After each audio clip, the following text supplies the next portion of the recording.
I just would like to point out to my colleagues how remarkable it is that they took all those cuts, and yet they found the time and the ability to give lavish raises to their employees.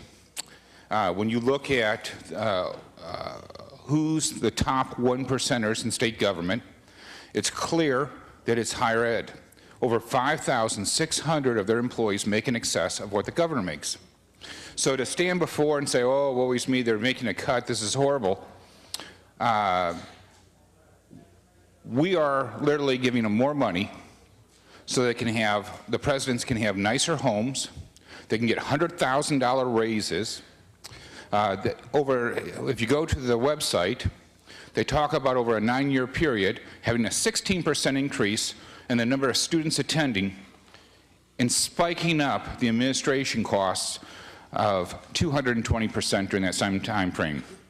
I'm sorry, when you are looking at how much some of the librarians are making, they're making in excess of $230,000 when the national average is $55,000. This is outrageous.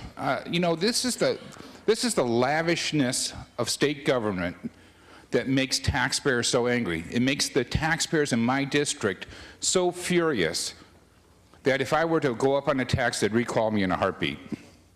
You know what? We can do better. We can prioritize, and I agree with all my colleagues when they talk about budgets being about priorities.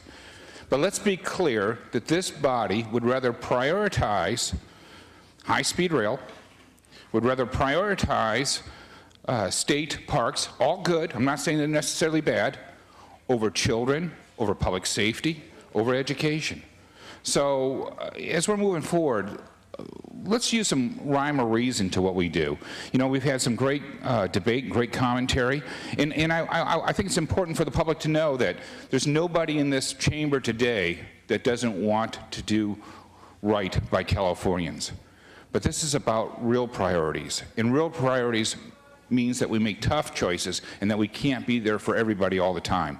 As long as higher ed is willing to take every bit of new revenue and not offer the classes necessary to graduate the students in a timely fashion so that they can begin to pay back through their own taxes with good paying jobs, then we're wasting money there. If they're going to continue to give it away to administrators, to presidents, to all the other administrators, as opposed to putting it into the classrooms, I can't support this, and I can't imagine that any taxpayer would find this a good use of money.